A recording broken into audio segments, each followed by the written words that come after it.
उधर कल उत्तर प्रदेश की 9 विधानसभा सीटों पर उपचुनाव है। इससे पहले समाजवादी पार्टी की एक चिट्ठी चर्चा में है जो कल मुख्य निर्वाचन अधिकारी को भेजी गई है। समाजवादी पार्टी ने पोलिंग बूथ पर बुर्काधारी मुस्लिम महिला वोटरों की चेकिंग पर आपत्ति की है। समाजवादी पार्टी ने कहा है कि लोकसभा चुनाव के दौरान कई जगहों पर नकाब उठाकर पुलिस ने मुस्लिम महिलाओं की चेकिंग की थी, जिससे महिलाएं भयभीत हुई और बिना मताधिकार का प्रयोग किए पोलिंग बूथ से लौट गई। समाजवादी पार्टी ने कहा कि मतदान केंद्र पर चेकिंग का अधिकार सिर्फ मतदान अधिकारी का है। समाजवादी पार्टी की मांग है कि चुनाव के दिन पुलिसकर्मी किसी भी मतदाता के पहचान पत्र की जांच न करें। यूपी में कल आपको बता दें 9 सीटों पर उपचुनाव होने हैं। नाक और साख की लड़ाई ये बीजेपी और समाजवादी पार्टी के लिए बनी हुई है। ऐसे में ये चिट्ठी वॉर भी चल रहा है जिसमें अखिलेश इस बात का जिक्र कर रहे हैं कि मुस्लिम महिला वोटर जो पहुंचती हैं पुलिस उनकी चेकिंग ना करे, जिससे वो डर जाती हैं और मतदान किए बिना ही चली जाती हैं। उनका दावा है कि अगर ऐसा नहीं होगा तो महिलाएं ज्यादा तादाद में मुस्लिम महिलाएं मतदान कर पाएंगी, वोट प्रतिशत भी बढ़ेगा। और अगर इसको दूसरी तरफ देखें तो समाजवादी पार्टी अपने पक्ष में भी माहौल चाहती है।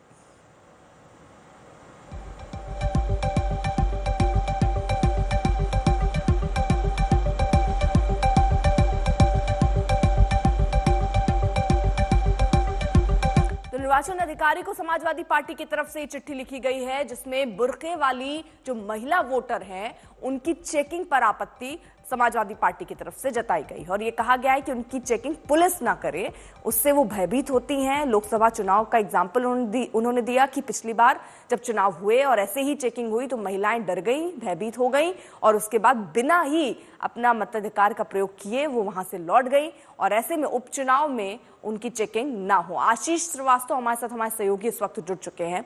आशीष, निर्वाचन अधिकारी को समाजवादी पार्टी की तरफ से चिट्ठी तो मिल गई, क्या कोई जवाब अभी उधर से आया? देखिए, अभी तक तो जवाब नहीं आया, लेकिन ये मानकर चलिए कि जिस तरीके से इससे पहले भी आरोप लगता रहा कि बुर्का नशीन महिलाएं कहीं ना कहीं फर्जी वोटिंग के मामले में सामने आती थी, जिसको लेकर बीजेपी ने भी कई बार इससे शिकायत की थी।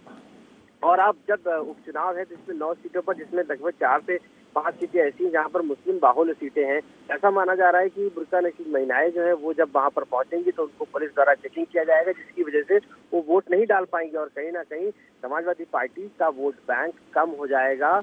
और इस वजह से डर से ये कहा गया है कि जो पुलिसकर्मी है वो पूरी तरीके से ना रोके इन महिलाओं को और उनको वोट डालने दिया जाए। हालांकि आयोग से अभी तक इस पर कोई फैसला नहीं लिया है, लेकिन जिस तरीके से मुस्लिम वोटर्स के लिए बीजेपी और समाजवादी पार्टी के बीच में एक तरीके से इस लेटर ने जरूर चर्चा का विषय है और वो साफ तौर से माना इसलिए भी जा रहा है क्योंकि कहीं ना कहीं ये डर है कि मुस्लिम महिलाओं को फिर से चेकिंग किया जाएगा, जिसके बाद आधार कार्ड चेक किया जाएगा और उसके बाद उनको वोट डालने नहीं दिया जाएगा। ऐसा चुनाव में, लोकसभा के चुनाव में देखा गया था और कहीं ना कहीं इस बारे में समाजवादी पार्टी ने इस चिंता जाहिर की है और ये कहा है कि इस बार कहीं ना कहीं इसको रोका जाए, जिससे कि मुस्लिम वोट बैंक समाजवादी पार्टी के फेवर में बढ़ सके।